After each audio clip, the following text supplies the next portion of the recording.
The morning sun cast long shadows across Fort Campbell's flight line as Chief Warrant Officer Sarah Mitchell walked toward what would become the most devastating day of her military career.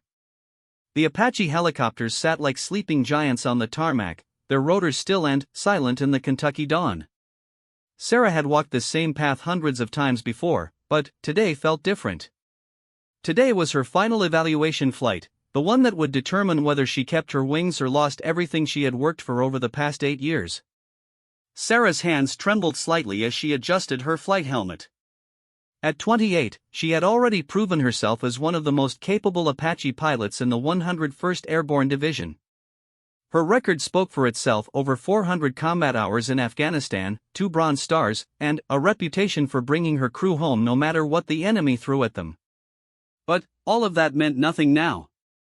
One incident, one moment of what her commanding officer called dangerous hesitation, had put her entire career on the line. The incident had happened 3 weeks earlier during a routine training mission over the Tennessee hills. Sarah and her co-pilot, Warrant Officer Jake Rodriguez, had been practicing close air support maneuvers when they received an emergency call from ground forces. A simulated enemy position needed immediate engagement, and Sarah's Apache was the closest asset available.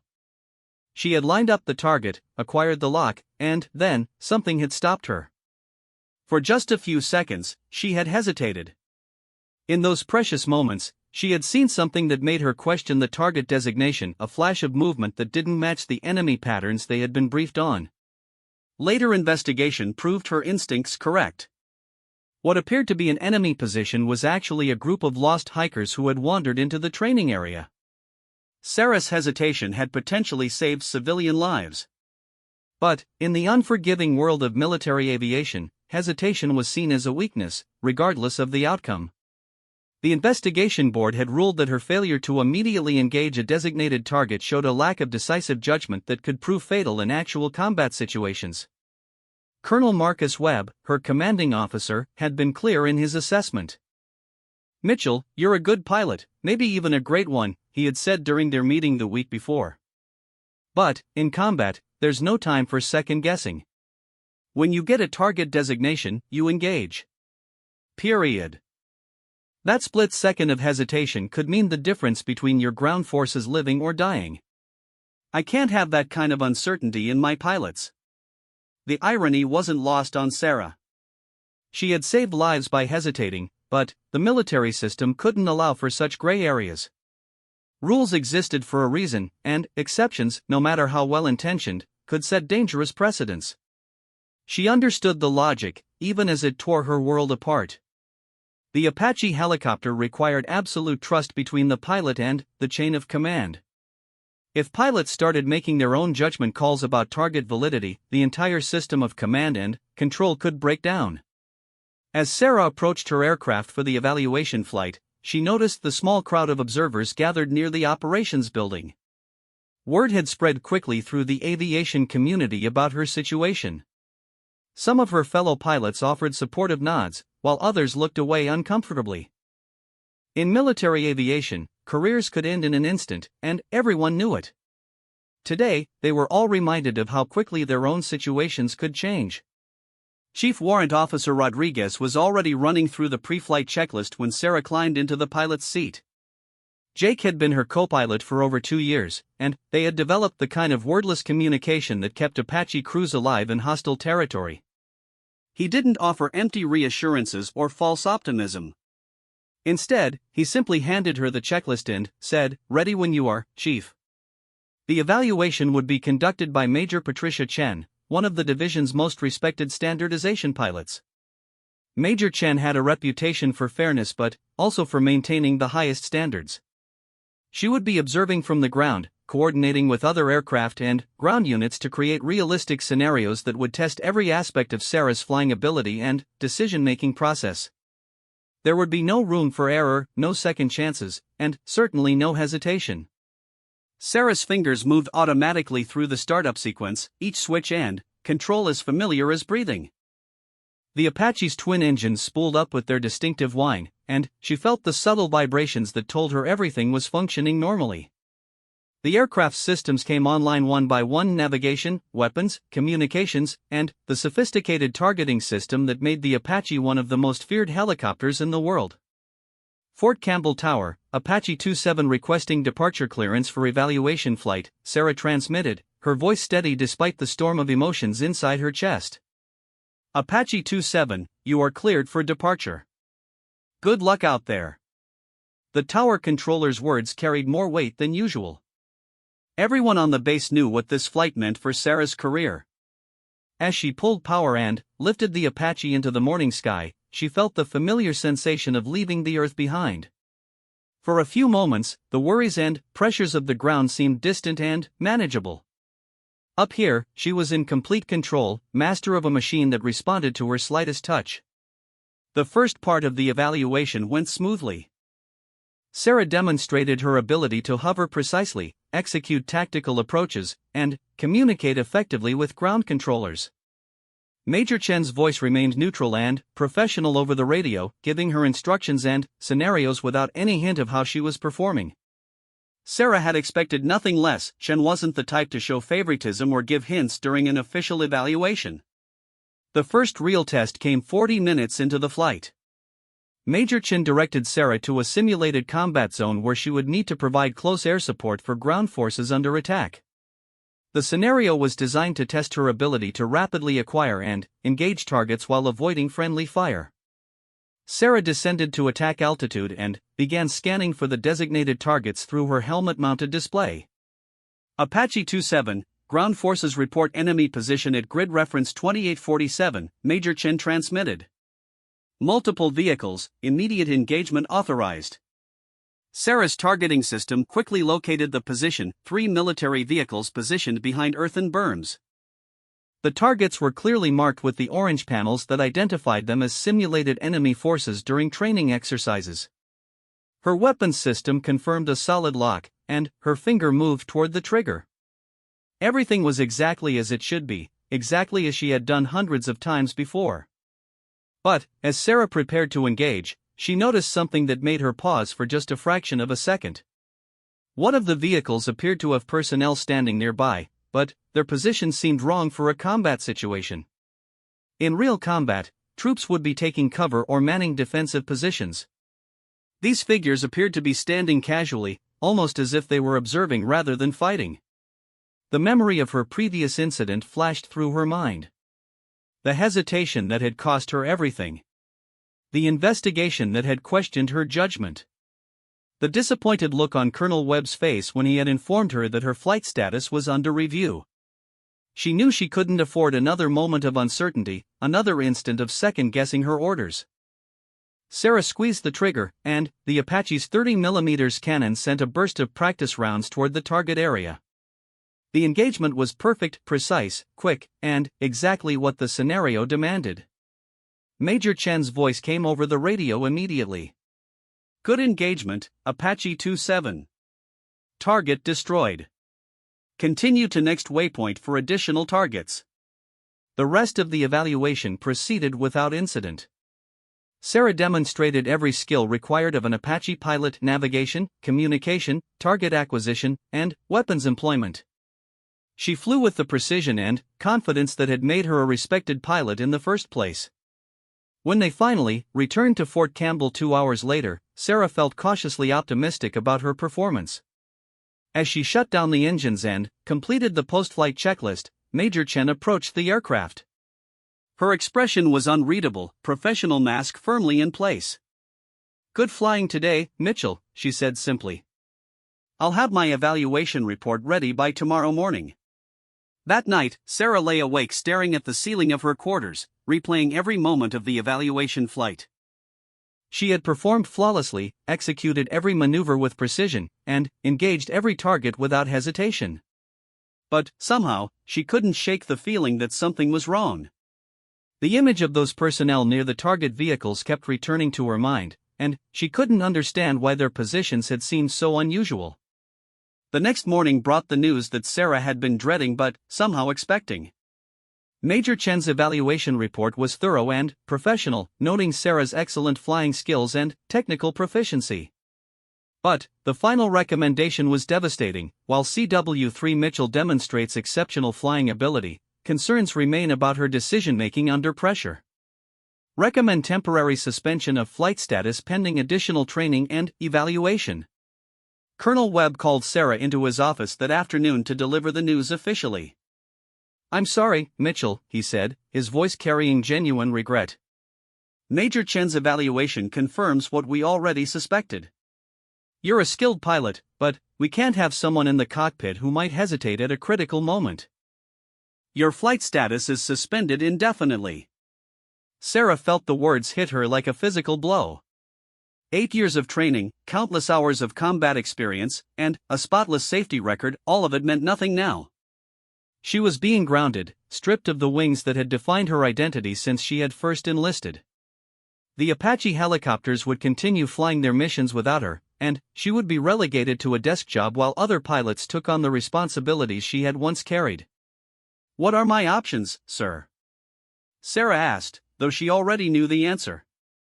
"You can request a review board, but that could take months, and there's no guarantee of a different outcome," Colonel Webb replied. "Or you can accept reassignment to a non-flying position. Either way, your days as an Apache pilot are over."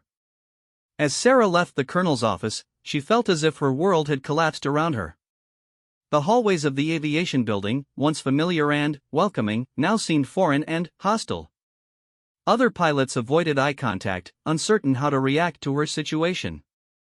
The wing patches on her flight suit, once symbols of pride and achievement, now felt like reminders of what she had lost. Sarah walked slowly toward her quarters, past the flight line where the Apaches sat ready for their next missions. Each aircraft represented hundreds of millions of dollars in advanced technology, but, more than that, they represented the dreams and aspirations of the pilots who flew them. For Sarah, those dreams had just come to an end. The official paperwork would take several days to process, but the reality was immediate and final. Chief Warrant Officer Sarah Mitchell, once one of the most respected Apache pilots in the 101st Airborne Division, was now just another grounded aviator whose career had been derailed by a moment of human judgment. The military system, with its rigid adherence to rules and procedures, had no place for the kind of intuitive decision-making that had actually saved lives. That evening, as Sarah packed away her flight gear for what she believed would be the last time, she couldn't help but wonder if the price of perfect military discipline was worth sacrificing the kind of thinking that had prevented a tragedy during that training mission. But, in the world of military aviation, such questions were luxuries that couldn't be afforded.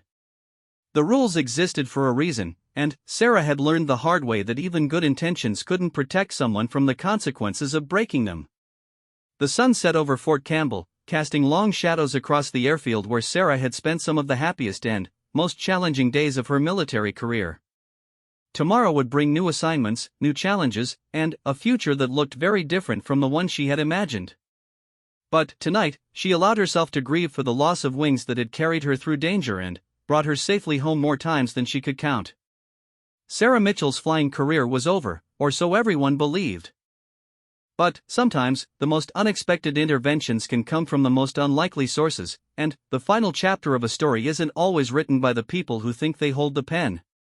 3 weeks after losing her flight status, Sarah Mitchell sat behind a gray metal desk in the 101st Airborne Division's logistics office, staring at spreadsheets that tracked helicopter maintenance schedules and parts inventories. The irony was almost unbearable. She was still working with Apaches, but only on paper. Instead of flying these magnificent machines through the Tennessee sky, she was now calculating how many rotor blades needed replacement and when the next engine overhauls were scheduled.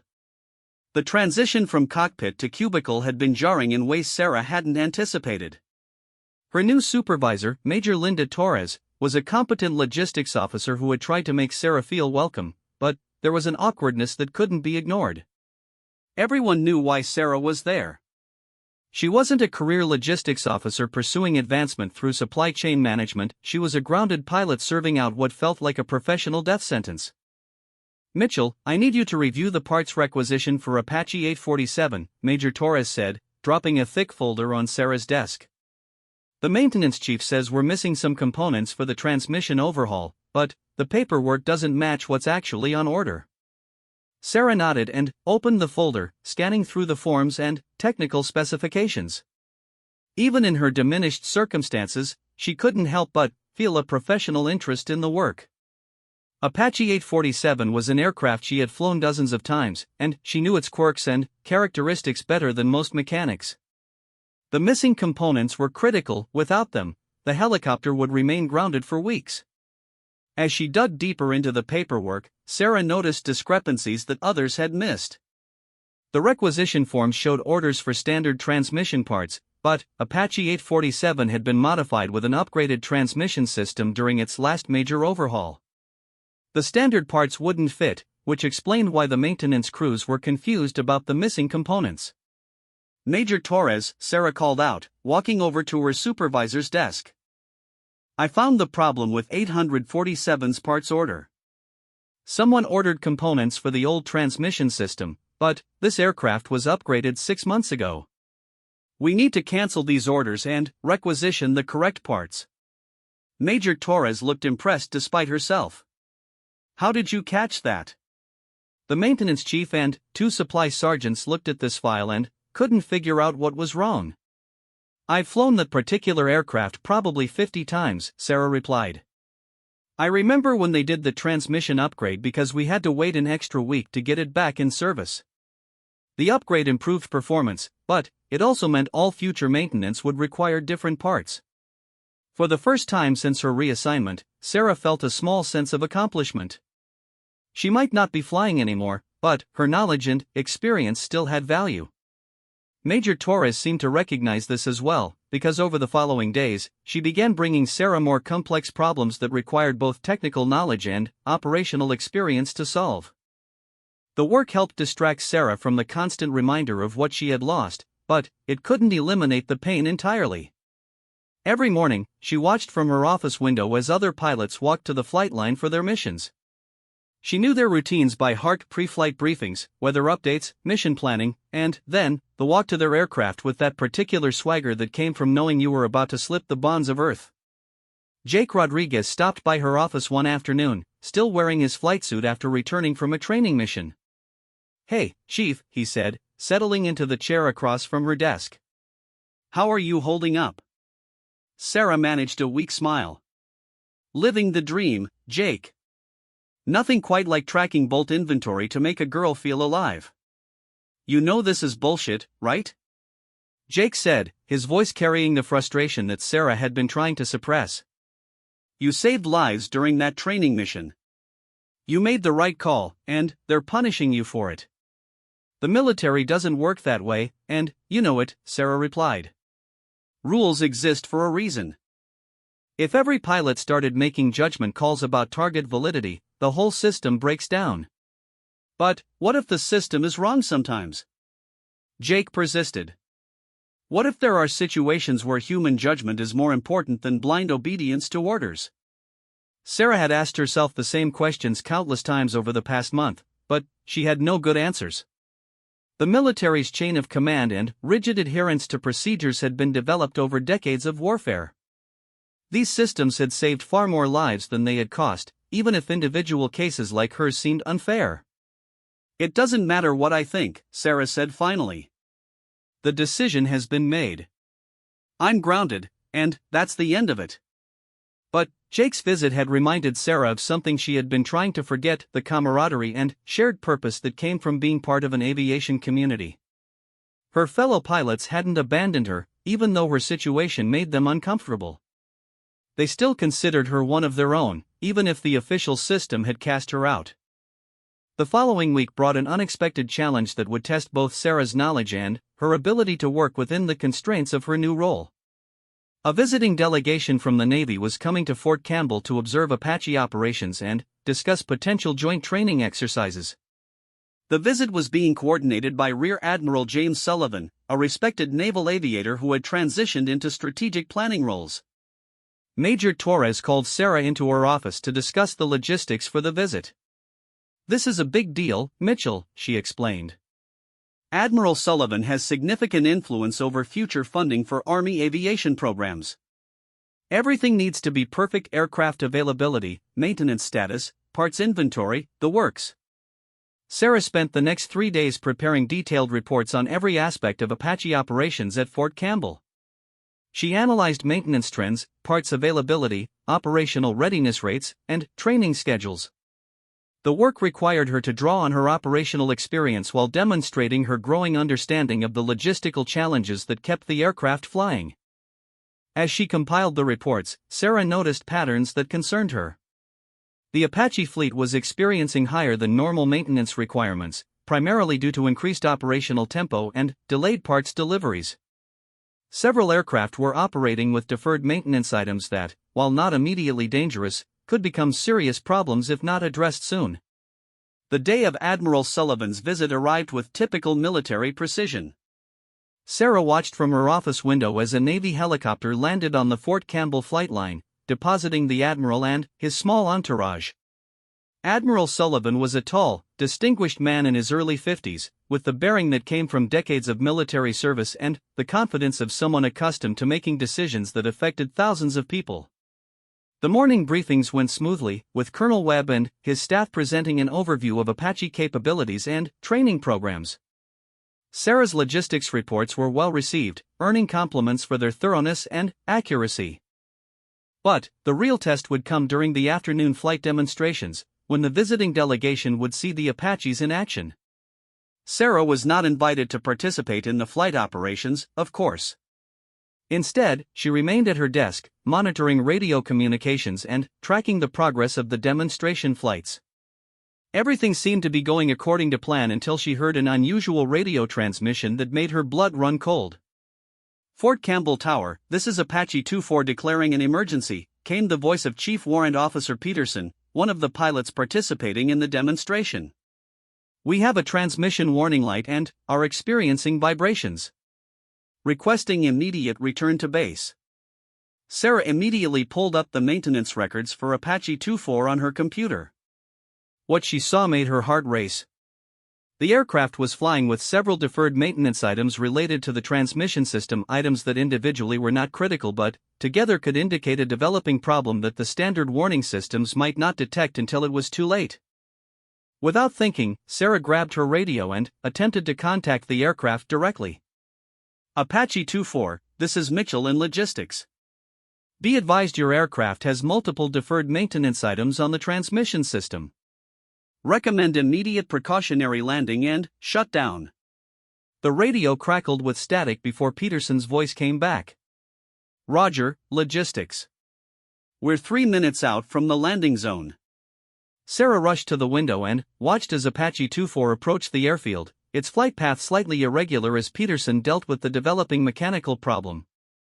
The helicopter landed safely, but as soon as the engine shut down, maintenance crews swarmed the aircraft. Sarah's warning had been timely. The transmission was indeed showing signs of imminent failure that could have resulted in a catastrophic in-flight emergency. Within an hour, the maintenance chief had confirmed Sarah's assessment. Apache 24's transmission was on the verge of complete failure, and attempting to continue the demonstration flight could have resulted in a crash that would have killed the crew and, potentially, members of the visiting delegation. Admiral Sullivan, who had been observing the demonstration from the ground, was briefed on the situation by Colonel Webb. Sarah watched from her office as the two senior officers engaged in what appeared to be an intense conversation, gesturing occasionally toward the grounded Apache and, then, in the direction of the logistics building where she worked. That evening, Sarah was surprised to receive a message requesting her presence at an informal dinner being held for the visiting Navy delegation. She had assumed her role in preventing the potential accident would be quietly acknowledged but otherwise ignored. Instead, Major Torres informed her that Admiral Sullivan had specifically requested her attendance. The dinner was held in the Officers' Club, a comfortable setting that encouraged informal conversation rather than rigid military protocol. Sarah found herself seated at a table with several of the Navy visitors, including Admiral Sullivan himself. She was nervous about the interaction, uncertain what to expect from such a senior officer who had no reason to take interest in a grounded Army pilot. "Chief Mitchell," Admiral Sullivan said during a lull in the conversation. "I understand you were instrumental in identifying the maintenance issue with that Apache this afternoon." "Yes, sir," Sarah replied carefully. I had been reviewing the maintenance records as part of my logistics duties and noticed patterns that suggested potential problems. Tell me about your background, the Admiral continued. How does an Apache pilot end up working in logistics? Sarah felt the weight of the question, knowing that her answer would essentially be an admission of her professional failure. But she also sensed that Admiral Sullivan was genuinely interested in her story, not merely making polite conversation. I lost my flight status due to concerns about my decision-making under pressure, sir, Sarah said honestly. During a training exercise, I hesitated before engaging what turned out to be a misidentified target. The hesitation was justified, but it was still considered a sign of unreliable judgment. Admiral Sullivan nodded thoughtfully. And what do you think about that assessment? Sarah paused, considering her words carefully. I think the military system requires clear rules and consistent enforcement, sir. Individual judgment calls, even when they turn out to be correct, can undermine the command structure if they become common practice. Interesting perspective, Admiral Sullivan mused. But what if the system is missing something important? What if there are situations where individual judgment and experience are more valuable than strict adherence to predetermined procedures? The question hung in the air, and Sarah realized that this conversation was about more than just her personal situation. Admiral Sullivan seemed to be grappling with larger questions about military decision-making and the balance between discipline and adaptability. I don't know, sir, Sarah answered honestly. I've seen situations where quick, unquestioning response to orders saved lives. But I've also seen situations where thoughtful analysis prevented disasters. I wish I had a clear answer about which approach is better. Admiral Sullivan smiled for the first time that evening. Anyone who claims to have clear answers to those questions probably hasn't been paying attention, he said. The best military leaders I've known have been those who could balance rigid discipline with adaptive thinking. The conversation moved on to other topics, but Sarah noticed that Admiral Sullivan continued to observe her throughout the evening, asking occasional questions about her experience and her thoughts on various operational challenges. When the dinner finally ended, the Admiral approached her privately. Chief Mitchell, I'm impressed by your professionalism and your analytical abilities, he said. More importantly, I'm impressed by your integrity in accepting responsibility for your situation while still maintaining your commitment to doing good work. That combination of qualities is rare. Thank you, sir, Sarah replied, uncertain where the conversation was leading. I'll be making some recommendations to Colonel Webb about your situation, Admiral Sullivan continued. But I wanted you to know that sometimes the most valuable people are those who have faced adversity and learned from it rather than those who have never been tested. With that cryptic comment, Admiral Sullivan excused himself, leaving Sarah to wonder what kind of recommendations he might make and whether they could possibly change her circumstances.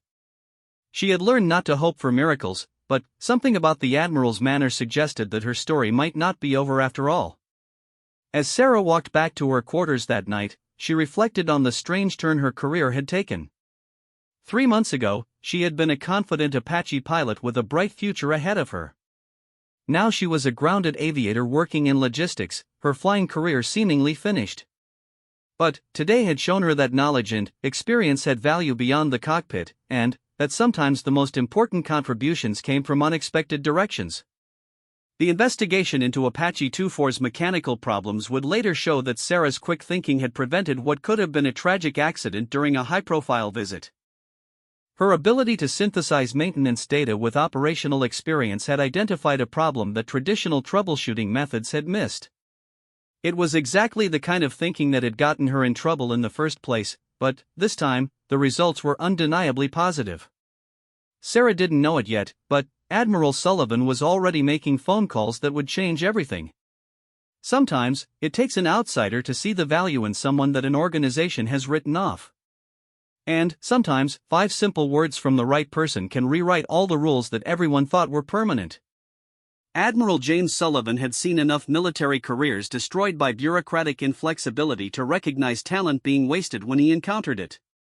During his 30-year Navy career, he had watched promising officers fall victim to systems that valued compliance over competence, and he had learned that sometimes the most valuable people were those who thought differently from the established norm.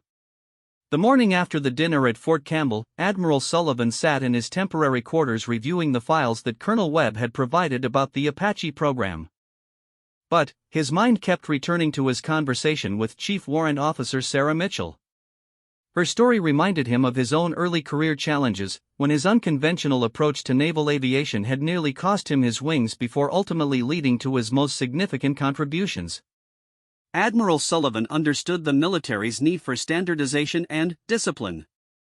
He had seen firsthand what happened when individual judgment replaced institutional procedures. Sometimes it led to innovation and success, but other times it resulted in chaos and disaster. The trick was knowing when to encourage independent thinking and when to demand strict adherence to established protocols. Sarah Mitchell's case presented exactly this kind of dilemma. Her hesitation during the training exercise had violated clear procedures, but it had also demonstrated the kind of situational awareness that could prove invaluable in real combat situations. The military system had responded predictably, punishing the violation while ignoring the underlying judgment that had prevented a potential tragedy. After breakfast, Admiral Sullivan requested a private meeting with Colonel Webb to discuss his observations about the Apache program. They met in the colonel's office, with its walls lined with photographs of helicopters and citations recognizing various achievements of the 101st Airborne Division's aviation units. "Colonel, I want to discuss Chief Mitchell's situation," Admiral Sullivan began without preamble. "I've reviewed the files you provided, and I'm concerned that your organization may be wasting a valuable resource." Colonel Webb shifted uncomfortably in his chair. "Admiral, I understand your interest in Chief Mitchell's case, but the decision to ground her was made after careful consideration of all the factors involved. We can't have pilots who hesitate when engaging designated targets." "I'm not questioning the decision itself," Admiral Sullivan replied. "I'm questioning whether the decision reflects the full value that Chief Mitchell could provide to military aviation. Her performance yesterday, identifying the maintenance issues that prevented a potential accident, demonstrates exactly the kind of analytical thinking that modern warfare demands." "With respect, sir, that was a logistics function, not a pilot function," Colonel Webb responded. "Chief Mitchell is certainly competent in her new role, but competence in logistics doesn't qualify someone to fly combat missions." Admiral Sullivan leaned back in his chair, considering his approach. He had dealt with enough institutional resistance to know that direct confrontation rarely changed minds. Instead, he needed to help Colonel Webb see the bigger picture. "Tell me about your current training challenges, Colonel," Admiral Sullivan said, changing the subject. "What are the biggest obstacles your pilots face in preparing for modern combat situations?" Colonel Webb welcomed the shift to more familiar territory.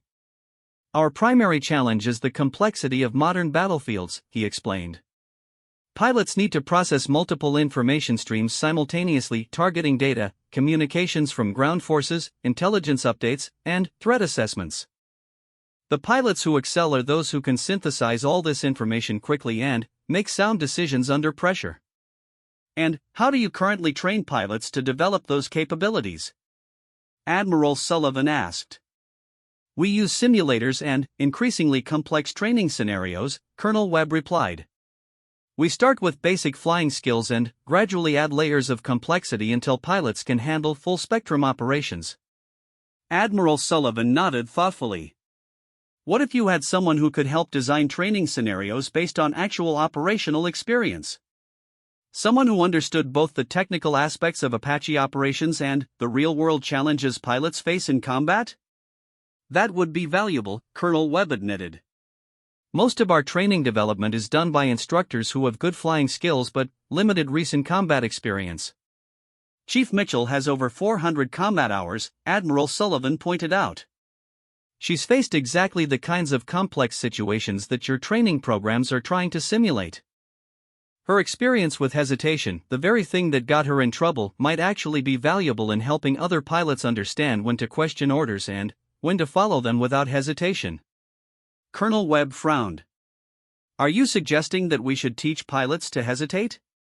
"I'm suggesting that you should teach pilots to think," Admiral Sullivan replied. "The modern battlefield requires more than just technical proficiency and blind obedience. It requires judgment, adaptability, and the ability to make split-second decisions based on incomplete information. The conversation continued for another hour, with Admiral Sullivan gradually introducing concepts that challenged Colonel Webb's traditional approach to pilot training. He spoke about naval aviation's experience with adaptive decision-making, shared examples of situations where pilot initiative had prevented disasters, and outlined training methodologies that balanced discipline with critical thinking. By the end of the meeting, Colonel Webb was beginning to see Sarah Mitchell's situation from a different perspective. Her hesitation during the training exercise wasn't necessarily a character flaw, it was evidence of the kind of situational awareness that could be cultivated and channeled productively. "What exactly are you proposing, Admiral?" Colonel Webb asked finally. "I'm proposing that you consider Chief Mitchell for a role in training development," Admiral Sullivan replied. "Let her help design scenarios that teach pilots when to question orders and when to follow them immediately. Use her experience to create training programs that develop judgment alongside technical skills." "And if she proves successful in that role?" Colonel Webb asked. "Then, you evaluate whether her contributions warrant reconsidering her flight status," Admiral Sullivan said. "But that decision would be based on her demonstrated value to the organization, not just her past mistake." Colonel Webb was quiet for several minutes, considering the implications of Admiral Sullivan's proposal. Reinstating a grounded pilot's flight status was almost unprecedented, but creating a new role focused on training development was well within his authority as commanding officer. "I'll need to discuss this with my staff," Colonel Webb said finally. "But I'm willing to consider your recommendation." "That's all I ask," Admiral Sullivan replied. "Sometimes the best way forward requires looking at familiar problems from unfamiliar angles." After the meeting, Admiral Sullivan sought out Sarah Mitchell to inform her about the conversation and gauge her interest in the proposed role. He found her in the logistics office, working late to complete reports on Apache readiness rates for the upcoming month. "Chief Mitchell, do you have a few minutes to discuss your career options?" Admiral Sullivan asked. Sarah looked up from her computer, surprised to see the Admiral in her office. "Of course, sir. How can I help you?" Admiral Sullivan explained his conversation with Colonel Webb and outlined the potential opportunity in training development. As he spoke, Sarah's expression changed from confusion to interest to cautious optimism. "You're suggesting that I help design training programs that teach pilots to make judgment calls?" Sarah asked, wanting to be sure she understood correctly. "I'm suggesting that you help develop training programs that prepare pilots for the real complexity of modern combat," Admiral Sullivan replied. "Your experience, both positive and negative, gives you unique insights into the challenges pilots face." Sarah was quiet for a moment, processing the implications of the proposal. "Sir, can I ask why you're taking an interest in my situation?" "You have no obligation to help a grounded Army pilot." Admiral Sullivan smiled. "Because I've been where you are, Chief Mitchell." "Early in my career, I made decisions that violated standard procedures but turned out to be correct. I was lucky enough to have mentors who recognized that my unconventional thinking could be an asset rather than a liability." "What happened?" Sarah asked. "I was a young naval aviator flying missions off aircraft carriers," Admiral Sullivan explained. "During one mission, I received orders to engage a target that didn't match the intelligence briefing I had received. Instead of following orders immediately, I requested clarification.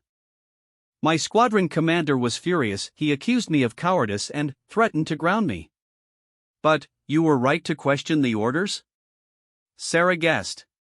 "The target turned out to be a civilian vessel that had been misidentified by radar operators," Admiral Sullivan confirmed. "My hesitation prevented an international incident that could have had serious diplomatic consequences. But it took months to convince my superiors that questioning orders could sometimes be as valuable as following them." Sarah felt a sense of connection with Admiral Sullivan's story. "How did you convince them?" "I didn't," Admiral Sullivan replied. "Someone else did, a senior admiral who recognized that modern warfare required pilots who could think as well as fly.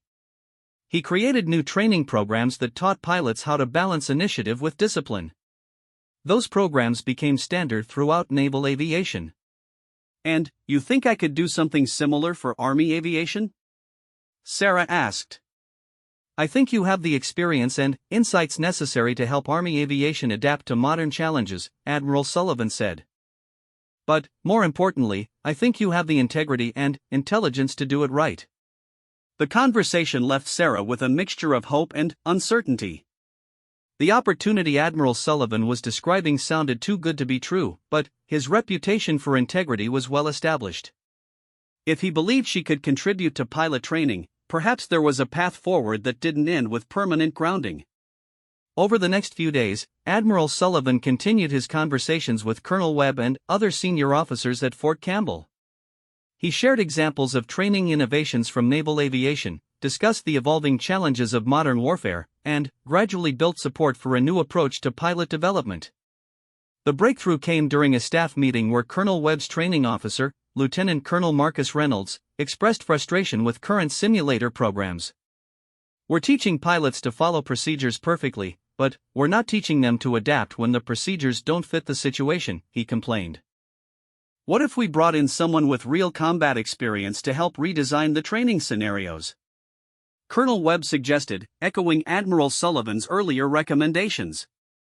Who did you have in mind? Lieutenant Colonel Reynolds asked. Chief Mitchell, Colonel Webb replied. She has extensive combat experience and a demonstrated ability to analyze complex operational situations. The reaction around the conference table was mixed. Some officers nodded in agreement, recognizing Sarah's qualifications and recent contributions. Others looked skeptical, remembering the circumstances that had led to her grounding.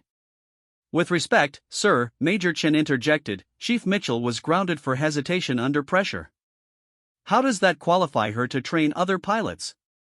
Colonel Webb had anticipated this objection, thanks to his conversations with Admiral Sullivan. "Major Chen, what if her hesitation represents exactly the kind of thinking we want to develop in our pilots? What if the ability to question orders when something doesn't seem right is a valuable skill rather than a character flaw?" The discussion that followed was heated but productive. Officers shared their own experiences with situations where blind obedience might have led to disasters and others where questioning orders had resulted in mission failure. Gradually, a consensus emerged that modern combat required a more nuanced approach to decision-making than traditional training provided. By the end of the meeting, Colonel Webb had authorized the creation of a new training development position specifically designed to incorporate real combat experience into pilot education. The position would report directly to Lieutenant Colonel Reynolds and would focus on creating scenarios that taught adaptive decision-making alongside technical proficiency. Sarah learned about the decision the next morning when Major Torres called her into the office with news that would change her entire perspective on her future in the Army. "Chief Mitchell, you've been selected for a new assignment," Major Torres announced. "You'll be working with the training development team to create advanced scenarios for Apache pilot education." Sarah felt her heart race with excitement and nervousness. "Ma'am, does this mean?" "It means you have an opportunity to prove that your experience and judgment are valuable assets to this organization," Major Torres replied. "What you make of that opportunity is up to you." As Sarah prepared for her new role, she reflected on the unexpected turn her career had taken. 3 months ago, she had been a grounded pilot with no apparent future in aviation. Now, she was being given a chance to shape the next generation of military aviators. It wasn't the same as flying, but it was something that could prove equally important. Admiral Sullivan's intervention had opened a door that Sarah had thought was permanently closed. But walking through that door would require her to prove that her unconventional thinking could benefit military aviation rather than undermine it. The challenge ahead was daunting, but, for the first time since losing her flight status, Sarah felt genuinely hopeful about her future. Sarah Mitchell's new office in the training development section was a significant upgrade from her logistics desk, but it came with pressures that made her previous assignment seem simple by comparison. The walls were covered with flight training diagrams, tactical scenarios, and photographs of Apache helicopters in various operational environments. Her computer had access to classified training databases and simulation software that could recreate virtually any combat situation that Army aviators might encounter. Lieutenant Colonel Marcus Reynolds, her new supervisor, was a no-nonsense officer who had commanded Apache units in both Iraq and Afghanistan. He was skeptical about the wisdom of involving a grounded pilot in training development, but Colonel Webb's directive had been clear, and Reynolds was professional enough to give Sarah a fair chance to prove her value. "Mitchell, I want to be straight with you," Reynolds said during their first meeting. "I think Admiral Sullivan means well, but I'm not convinced that someone who was grounded for hesitation should be teaching other pilots how to make decisions." "You're going to have to prove that your experience is relevant and valuable." Sarah appreciated his honesty. "I understand, sir. What would you like me to work on first?" "We're revising the advanced combat scenarios for the Apache simulators," Reynolds explained.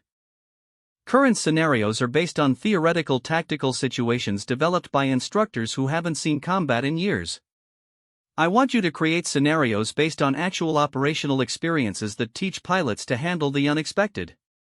Sarah spent her first week reviewing existing training scenarios and was struck by how sanitized they were compared to the reality of combat operations. The simulated enemies behaved predictably, following textbook tactics that rarely matched what she had experienced in Afghanistan.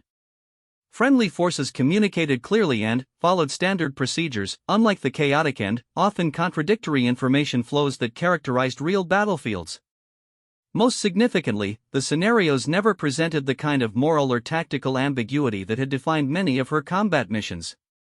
Targets were clearly identified as enemy or friendly, orders were always appropriate and well-informed, and pilots were never forced to choose between conflicting priorities or question the validity of their instructions. "These scenarios train pilots to follow procedures perfectly in ideal conditions," Sarah told Reynolds during their weekly review meeting. "But they don't prepare them for situations where the procedures don't apply or where following orders blindly could lead to disaster." "What do you suggest?" Reynolds asked. Sarah had been thinking about this question all week. "I want to create scenarios that force pilots to think critically about their orders. Situations where the standard response might be wrong, where additional information changes the tactical picture, where pilots have to balance competing priorities." Reynolds looked concerned. "That sounds like you're encouraging pilots to disobey orders." "Not disobey," Sarah clarified. Question. Analyze. Adopt. In real combat, orders are based on incomplete information, and situations change faster than command structures can respond. Pilots need to understand when to follow orders immediately and when to seek clarification or use their own judgment. "Give me a specific example," Reynolds demanded. Sarah pulled up one of her combat memories that still haunted her dreams. Afghanistan, 2018. We received orders to engage a suspected weapons cache in a village compound. The intelligence briefing indicated the compound was empty except for enemy fighters. But when we arrived on station, my thermal imaging showed heat signatures that looked like women and children huddled in what should have been an empty building. What did you do?" Reynolds asked. I requested clarification from ground forces and delayed engagement for 3 minutes while we verified the target, Sarah replied. Those 3 minutes probably saved the lives of a family that had taken shelter in the compound after fleeing fighting in another part of the village. Reynolds was quiet for a moment, processing the implications of Sarah's story. "And you think current training scenarios should include situations like that?" I think current training scenarios should prepare pilots for the reality that perfect information doesn't exist in combat, Sarah said. Pilots need to understand how to gather additional intelligence quickly, how to recognize when something doesn't match their briefing, and how to communicate concerns to commanders without undermining mission effectiveness. Over the following weeks, Sarah began developing scenarios that incorporated these elements. Her first creation was a close air support mission where intelligence reports indicated a clear tactical situation, but visual observation from the Apache revealed discrepancies that suggested the intelligence was outdated or inaccurate. Pilots had to decide whether to engage immediately based on their orders or seek clarification based on what they were seeing. The scenario was designed with multiple branching paths depending on the pilot's decisions. Those who engaged immediately might succeed if the original intelligence was correct, or they might cause civilian casualties if the situation had changed. Those who sought clarification might save innocent lives or allow enemies to escape depending on how quickly they adapted to new information. When Reynolds tested the scenario with experienced instructors, their reactions were mixed. Some appreciated the realism and complexity, while others worried that it would confuse student pilots or encourage second-guessing of legitimate orders. "This scenario has no clear right answer," complained Chief Warrant Officer David Kim, one of the senior instructor pilots. "How are we supposed to grade student performance if there are multiple acceptable responses?" Sarah had anticipated this objection. "We grade them on their decision-making process, not just the outcome. Did they gather available information? Did they communicate concerns appropriately? Did they adapt their response when the situation changed? Those are the skills that matter in real combat." The debate over Sarah's scenarios intensified when word reached the senior leadership. Some officers embraced the concept of more realistic training, while others worried about encouraging independent thinking at the expense of military discipline. Colonel Webb found himself caught between competing philosophies about pilot training and military effectiveness. The resolution came from an unexpected source, a visiting delegation of Marine Corps aviators who were observing Army training methods as part of a joint service cooperation initiative. The Marine officers had extensive recent combat experience and immediately recognized the value of Sarah's approach. "This is exactly what we need," said Lieutenant Colonel Maria Santos, a Marine Apache pilot who had commanded missions in Syria. "Our pilots face these kinds of dilemmas constantly in real operations. Training scenarios that don't prepare them for moral and tactical complexity are doing them a disservice." The Marine endorsement carried significant weight with Army leadership, but the real test of Sarah's work came when her scenarios were implemented in actual pilot training courses. The initial results exceeded everyone's expectations, including Sarah's own. Student pilots who trained with the new scenarios demonstrated significantly better performance in subsequent exercises that involved unexpected situations or conflicting information. They were more likely to seek clarification when something seemed wrong, more capable of adapting to changing tactical situations, and better able to communicate concerns to commanders without appearing insubordinate. "The students are thinking like combat pilots instead of just technicians," Reynolds admitted to Sarah during one of their evaluation sessions. "They're still following orders, but they're doing it intelligently rather than blindly." The success of the initial scenarios led to requests for Sarah to develop additional training modules covering different aspects of combat decision-making. She created scenarios involving medical evacuations where pilots had to balance competing priorities, reconnaissance missions where initial intelligence proved incorrect, and multi-aircraft operations where communication breakdowns required individual initiative. Each scenario was carefully designed to teach specific lessons about judgment, communication, and adaptation while maintaining respect for military hierarchy and discipline. Sarah worked closely with experienced combat veterans to ensure that her scenarios reflected real operational challenges rather than theoretical problems. 6 months into her new role, Sarah's work had gained attention beyond Fort Campbell. Other Army aviation units requested copies of her training scenarios, and Air Force and Navy training commands expressed interest in adapting her methods for their own pilot development programs. The recognition was gratifying, but Sarah remained focused on the larger questions that had brought her to this point. How could military organizations balance the need for discipline with the reality that modern warfare required independent thinking?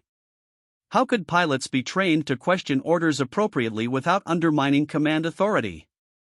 How could individual judgment be encouraged while maintaining unit cohesion? These questions became more pressing when Sarah's scenarios identified a systemic problem in pilot training that nobody had recognized before. Students who performed well in traditional scenarios often struggled with her more complex situations, while students who had difficulty with standard training sometimes excelled when faced with ambiguous challenges. "We may be training two different types of pilots," Sarah told Reynolds during one of their analytical sessions.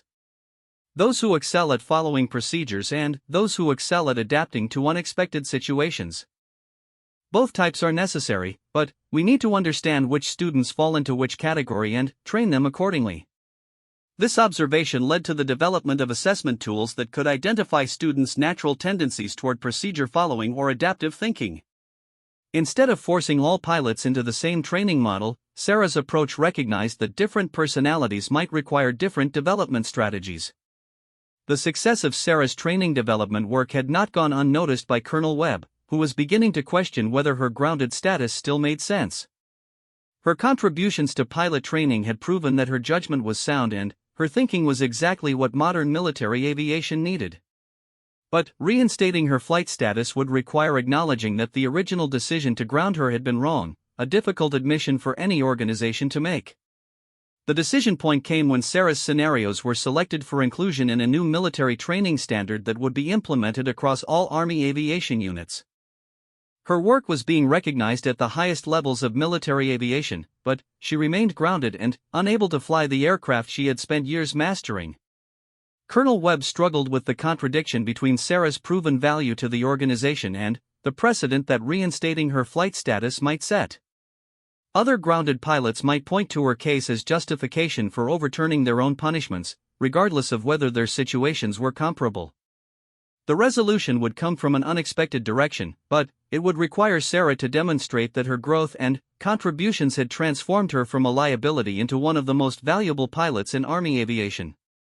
The question was no longer whether she deserved a second chance, but whether the organization was wise enough to recognize exceptional talent when it emerged from adversity. Admiral Sullivan's original assessment had proven correct. Sometimes the most valuable people were those who had faced challenges and learned from them. Sarah's journey from grounded pilot to innovative trainer had demonstrated capabilities that traditional career paths rarely developed. But translating that recognition into restored flight status would require navigating military bureaucracy and overcoming institutional resistance to change. The stage was set for a final confrontation between rigid adherence to precedent and recognition that exceptional circumstances sometimes required exceptional responses.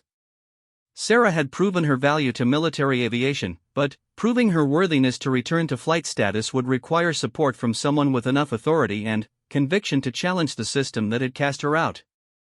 The invitation to attend the annual Army Aviation Summit came as a surprise to Sarah Mitchell.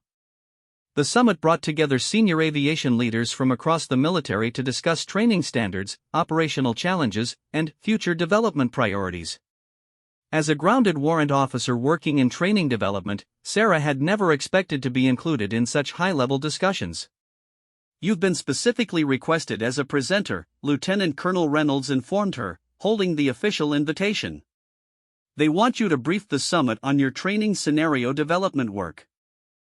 "This is a big deal, Mitchell. You'll be presenting to generals, admirals, and aviation leaders from across the military."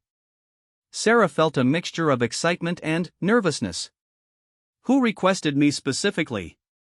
The invitation came from the office of General Patricia Harrison, the Army's Director of Aviation Training, Reynolds replied. "But I suspect Admiral Sullivan had something to do with it. He's been talking to people about your work." The summit was held at the Army Aviation Center at Fort Rucker, Alabama, the epicenter of military helicopter training. Sarah arrived 2 days early to prepare her presentation and acclimate to the environment. The base was filled with helicopters of every type, from basic training aircraft to the most advanced combat helicopters in the world.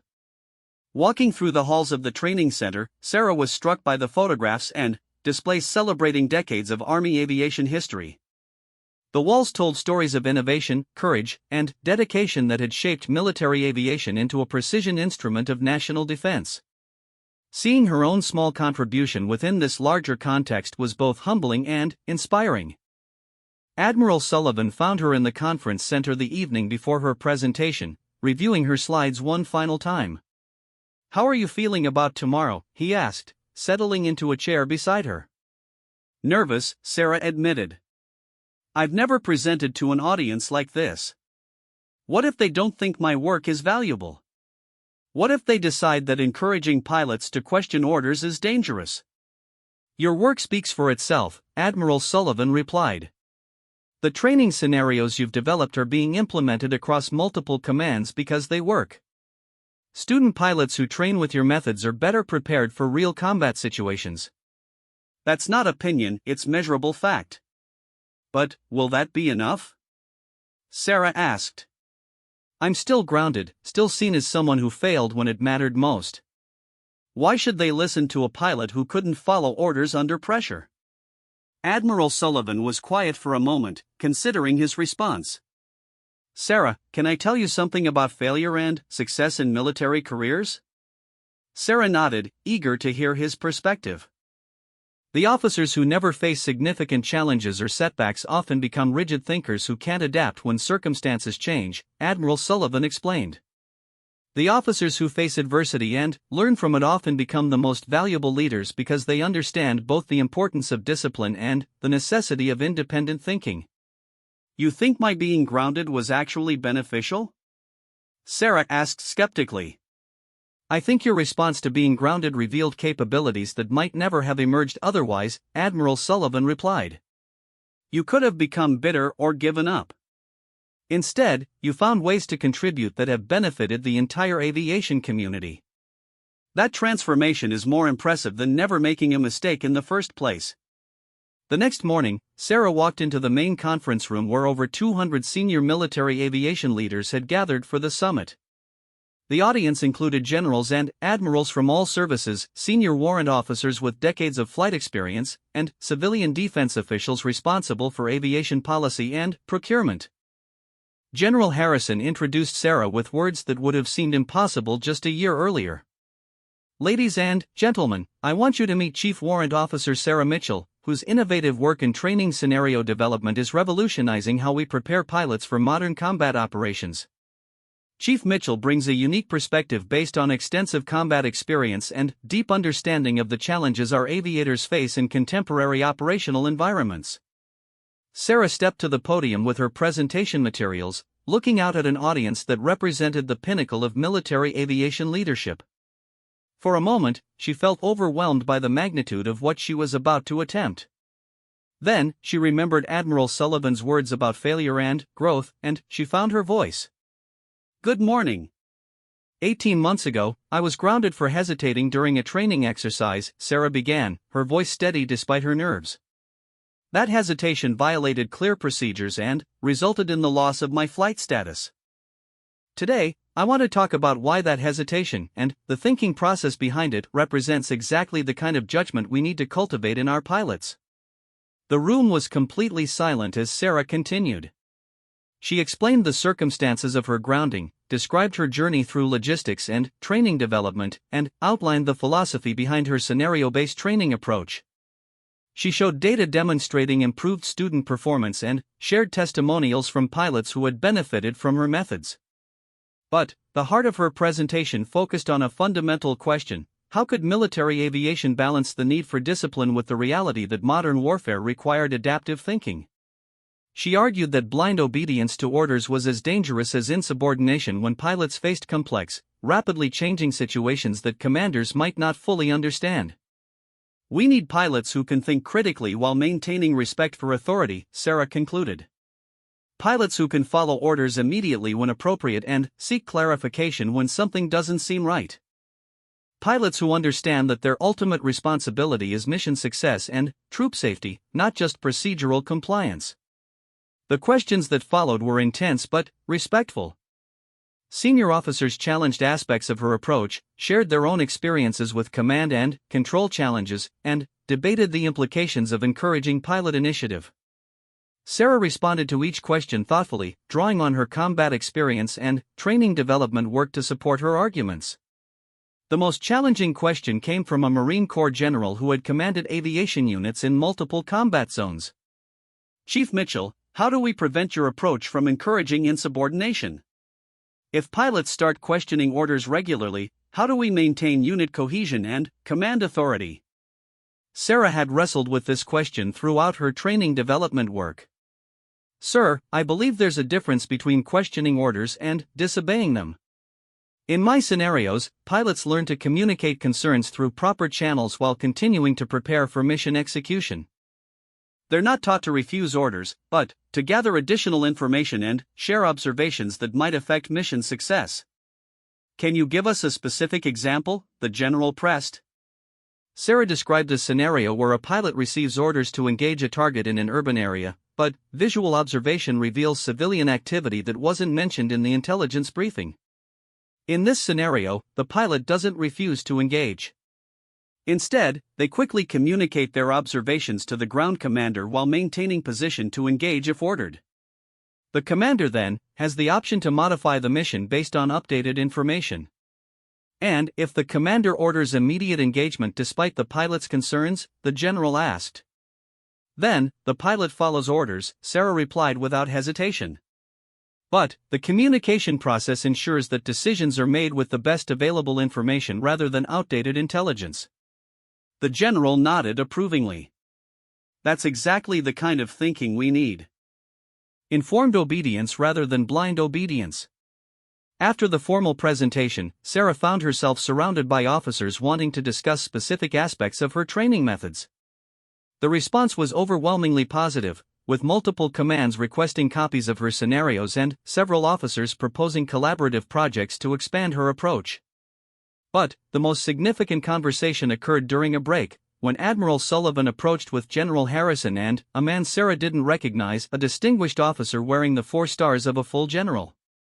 "Chief Mitchell, I'd like you to meet General Robert Chen, the Army Chief of Staff," Admiral Sullivan said. Sarah snapped to attention, shocked to find herself face-to-face with one of the most senior officers in the entire military. "Sir, it's an honor to meet you."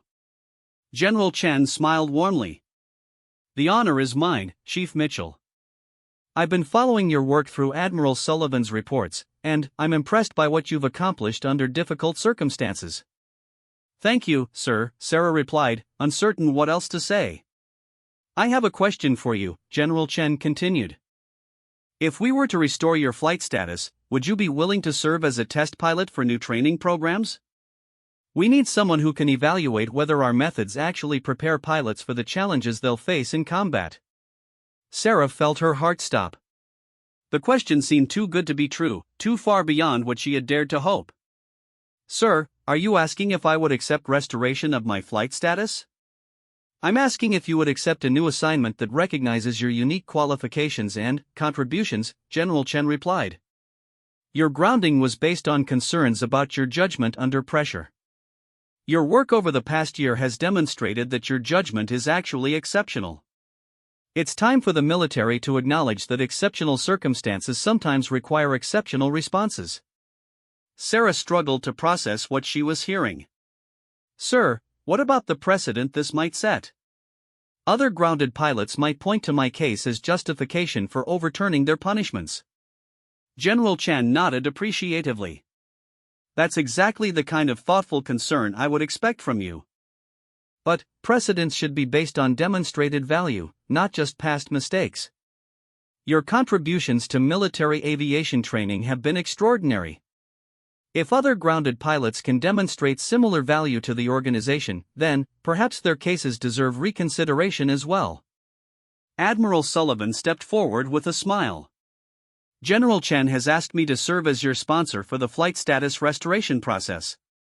It will take some paperwork and official reviews, but the decision has essentially been made."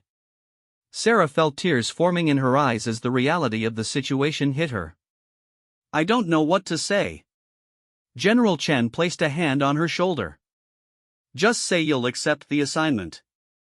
We need pilots who can think as well as fly, and you've proven you can do both." That evening, Sarah called Jake Rodriguez to share the news.